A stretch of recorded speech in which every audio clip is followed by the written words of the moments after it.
오늘 제목이 신자유주의 대한민국을 점령하다 라는 제목인데요.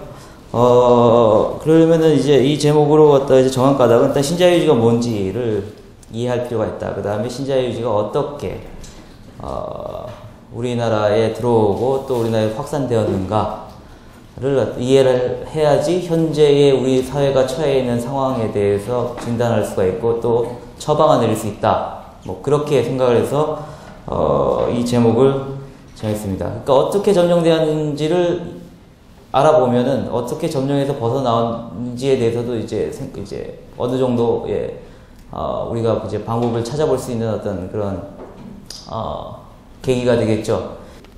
얼마 전에 돌아가신 김근태 의원께서 뭐라고 하셨냐면은 이런 말을 남기셨어요. 제가 마지막으로 쓰신 글이라고 왔다가 이렇게 소개가 되기도 했는데, 2011년 9월 20일에 1번을 생각한다는 글에서 문제는 민주당이다. 솔직히 이명박 정부는 민주당 10년의 민심 위반으로 탄생했다. 김대중 노무현 정부 시절 IMF 위기 극복 등의 여러 이유로 신자유주의가 한국에 깊이 뿌리게 내리게 되었음을 인정하고 반성해야 된다. 그 다음에 중요하죠. 그러한 반성과 성찰 속에서 집권 비전을 제시해야 된다. 비전과 대안이 명확하지 않은 채 반 MB 정서 덕분에 정권을 잡는다면 다시 정체와 좌절이 찾아올지 모른다. 그래서 이명박은 어차피 물러나게 돼 있어요. 그렇죠? 임기가 끝나면 떠나게 됐잖아요. 그러니까 그 다음에 뭐가 오는가가 중요하죠. 사실 이명박이 중요한 게 아니죠. 지금 상황에서. 네? 그 다음에 어떤 정부가 들어서면 그 정부가 어떠한 정책을 할 것인가. 그리고 그런 거에 대해서 신경을 좀 안 썼으면 좋겠는데 그냥 그런 거 정치 신경 안 쓰고 살면 되는데 우리나라가 어떻게 이 모양이 돼가지고 신경을 안 쓸 수가 없게 됐으니까 사실 그런 것들을 이제 감시를 하고 이제 똑바로 왔다가 이제 해야 되는 거죠, 국민들이. 그래서 오늘 제가 말씀드릴 거는 그래서 이제 어떤 일이 벌어졌는가.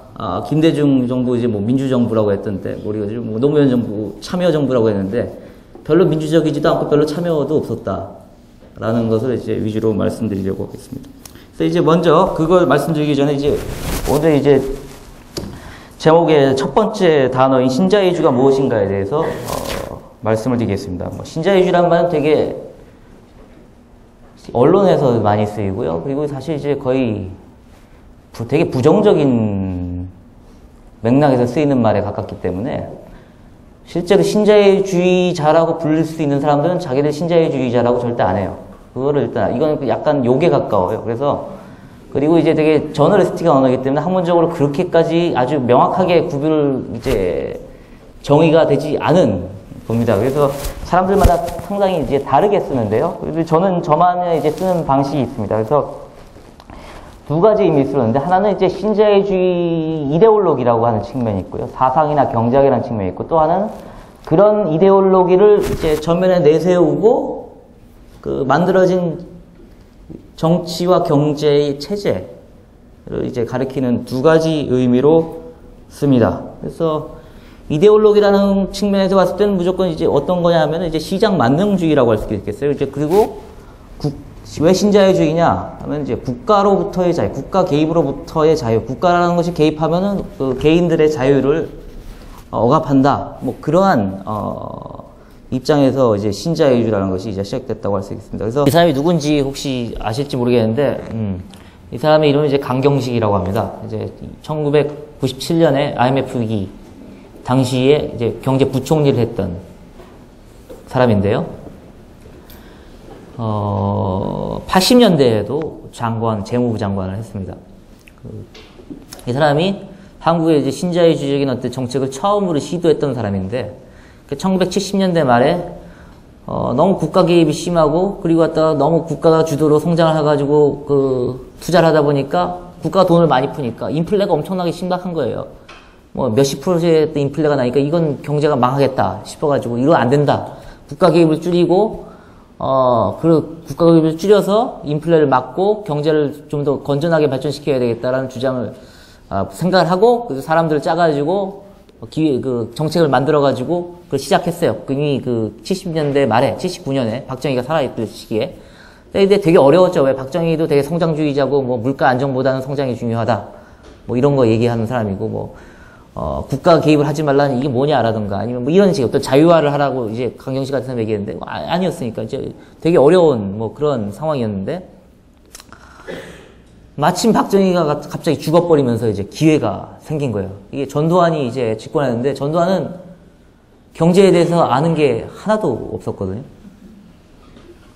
그리고, 그러니까 이제 과외를 갖다가 이 당시에 받았죠. 전두환이. 그래서. 지금도 받잖아요. 대선 후보들이 안철수도 받고, 박근혜는 오래전부터 받았고, 경제나 복지나 뭐 등등, 북한 문제나 등등 받았는데, 전두환도 이제 받아야 되는 거예요. 근데 경제 이제 과외를 받아야 되는데, 경제 선생으로 갖다가 들어간 게, 강경식 밑에 있던 아주 아낌을 받고 갖다 총망받던 관료가 하나 있었는데, 그 사람이 누구냐 하면은, 이 사람이었습니다. 이제 누구냐면, 이름이 뭐냐면, 이제 김재익이라는 사람입니다. 이 사람이 이제 서울대 외교학과를 나오고 엄청나게 머리가 명석한 걸로 지금까지도 이제 알려져 있고, 그 다음에 이제 미국의 스탠포드 대학교에서 이제 박사를 하고 한국에 돌아왔다가, 나라의 부름을 받고 왔다가 이제 나라를 위해서 일하겠다는 생각으로 이제 가서 이제 일을 했고요. 그 다음에 이제 강영식 밑에서 이제 그 신자유주의 개혁에 어떤 모든 밑그림 같은 거를 다 짰던 사람인데, 그러니까 이제 이 사람이 머리도 명석하고 다 좋고 사람이 되게 좋은 사람으로 이제까지 기억이 되고 있어요. 인품이나 여러 가지고. 근데 이제 배운 게 신자유주의 경제학이었다는 거죠. 그러니까 이제 약간 모순적인 측면이 있어요. 한편으로는 뭐 이 사람이 갖다가 주장한 거는 이제 국가가 너무 개입을 하니까 이것 때문에 민주화가 안 되고 있다. 민간에 갖다가 힘을, 국가가 개입을 적게 하고 갖다 민간에 갖다가 이제 더 많은 자율권을 주면 민주화가 될 것이다. 그래가지고 시장주의 개혁을 했다라는 이제 그런 회고도 있고, 또 이제 이 사람이 궁극적으로 갖다가 이제 목표를 했던 거는 약간 이상하죠. 그러니까 하여튼 스웨덴 복지국가였다라고 얘기했는데, 근데 정작 했던 거는 이제 뭐냐면은 이제 읽혔던 거, 공무원들한테 이 사람들이 갖다가 나중에 이제 읽혔던 것들, 뭐 미제스나 하이에크 이런 사람들. 하이에크는 사실은 진짜 자유주의자라서 민주주의도 자유를 위해서는 희생할 수 있다라고 주장하는 사람이거든요.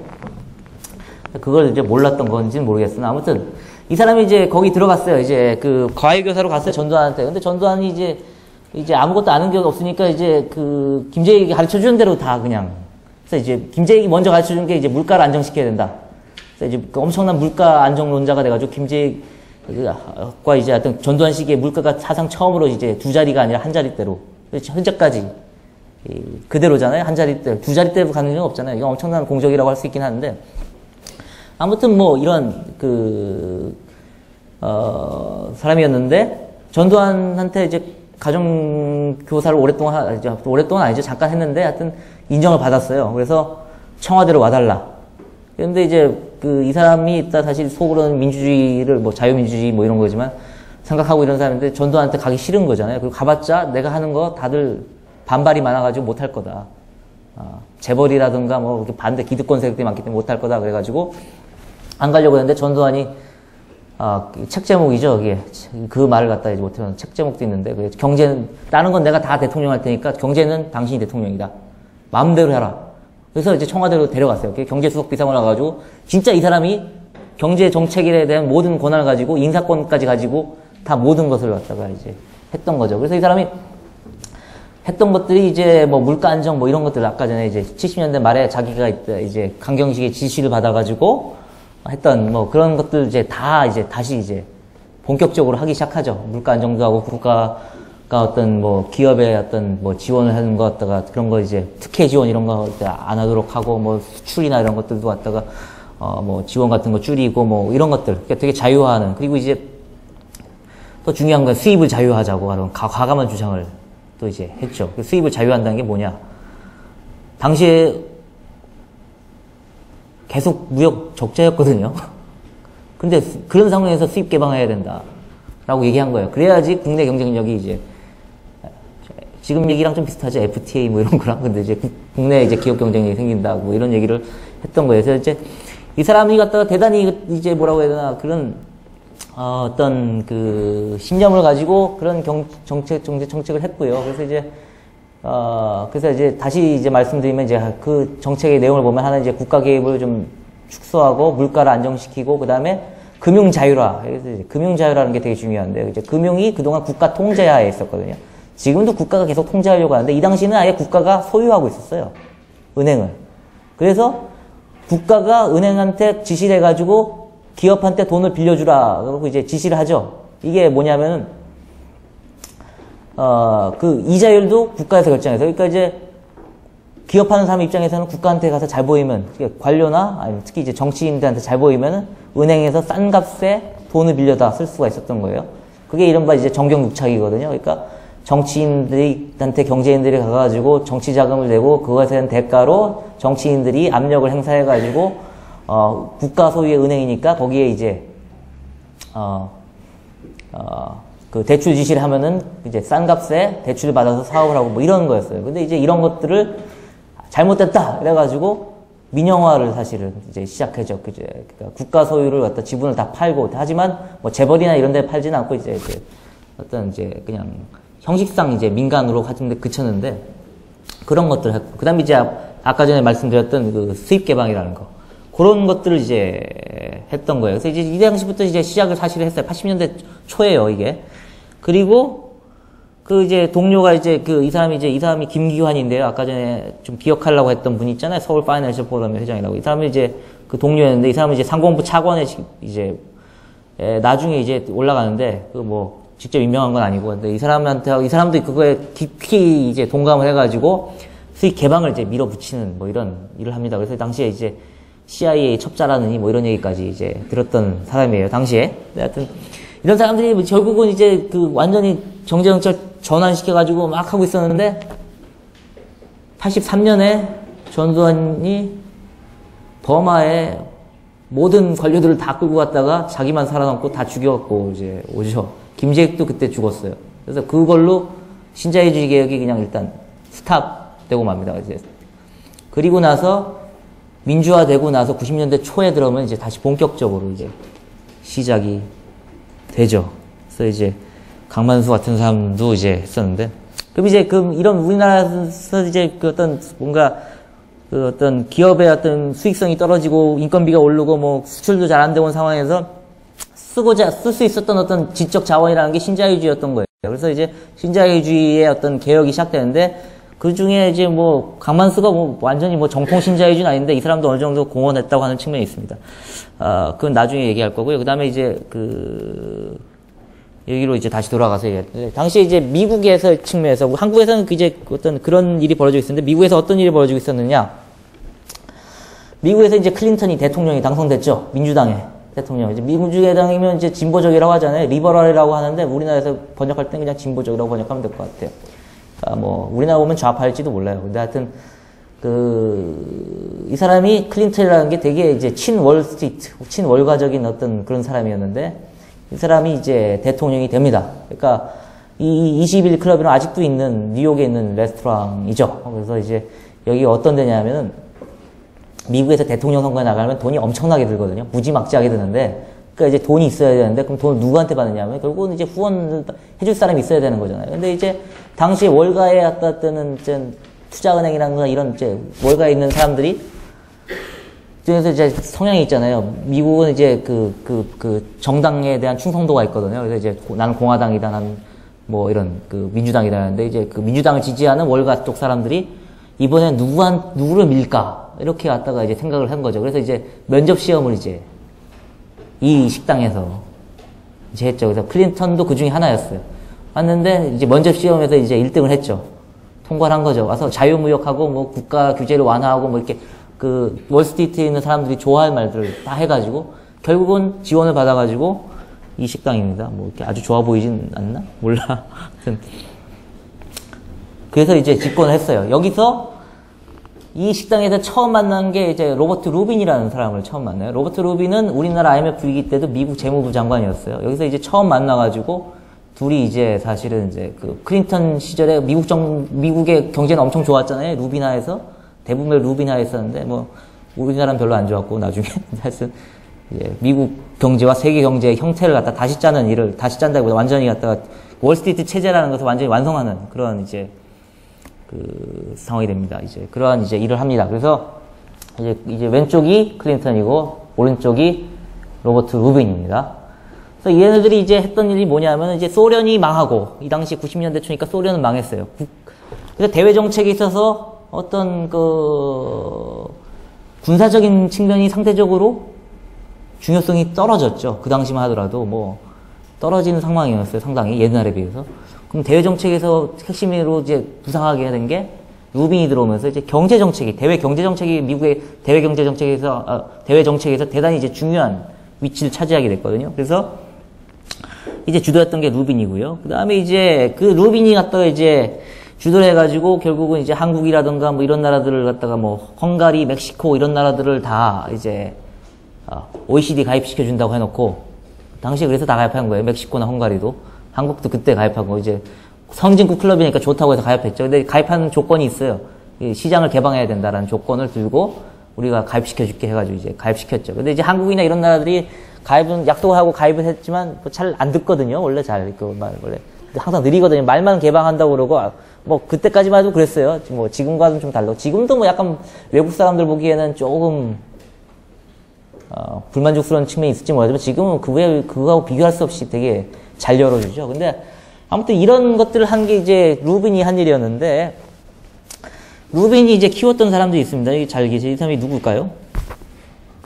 되게 젊지 않나요? 지금 이제 지금 미국의 재무장관인 가이트너, 이제 티모시 가이트너고 그 사람이 이제 우리나라 이제 IMF 때 왔다 갔던 그 데이비드 립턴이라는 사람입니다.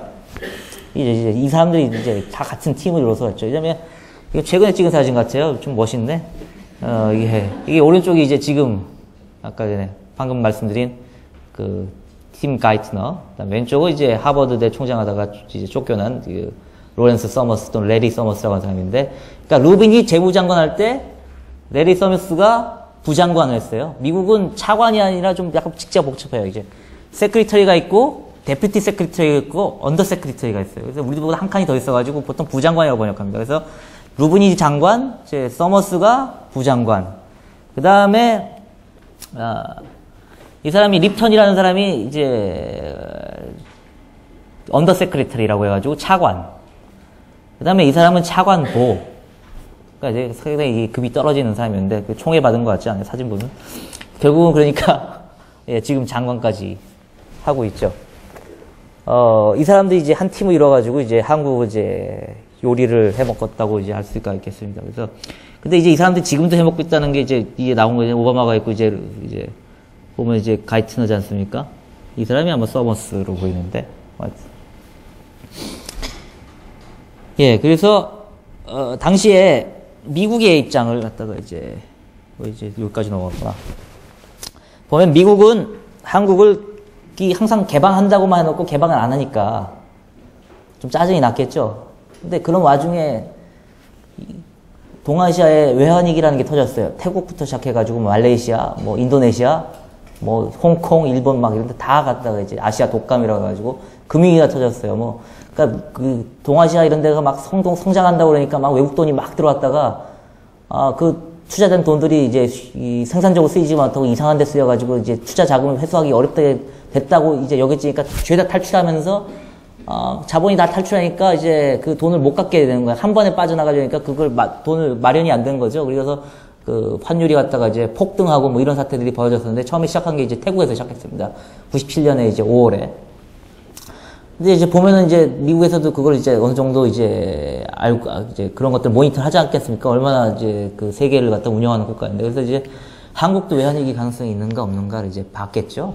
봐가지고 실제로 이제 CIA에서 뭐 클린턴까지 갔는지 뭐 루빈까지 갔는지 모르겠지만 CIA에서 한국에 그 당시 한 50명이 여름에 왔다 갔다고 합니다. 우리 50명이 나와가지고 사람들 만나서 이것저것 조사를 해갖고 왔대요. 우리가 원하는 이러한 개혁, 그러니까 시장주의 개혁 같은 걸 하려면은 이제 할 수 있겠느냐, 뭐 이런 것들을 알아보고 왔다가 하고 또 이제 외환위기 가능성에 대해서 타진하고, 뭐 그래서 실제 당시 CIA에 갔다가 이제 그 발굴된 자료 같은 거 보면은 CIA에서 그걸 알고 있었다. 우리나라 사람들은 뭐 전문가 몇은 어느 정도 우려하고 있었지만 대부분이 다 뭐 날벼락이라고 할 정도로 갖다 실제로 그 현직에 있던 사람들은 뭐 어떻게 보면 무사태평하고 안일하게 갔다가 외환위기를 전혀 생각도 않고 있었는데 그 사람들 와가지고 7, 8월에 이미 한국에 외환위기 가능성이 있었다라고 이제 그런 보고서를 갖다가 이제 제출하고 그랬어요. CIA 같은 데서. 근데 뭐 우리나라에서 알려주진 않았죠. 알려주진 않았죠. 왜냐하면 이게 되게 중요한 기회였거든. 그러니까 이 위기를 통해서 한국이 IMF 구제금융을 받게 되면 그걸 갖고 한국을 완전하게 이제 새롭게 바꿀 수 있다. 그런 기회이기 때문에 알려주지 않은 거죠.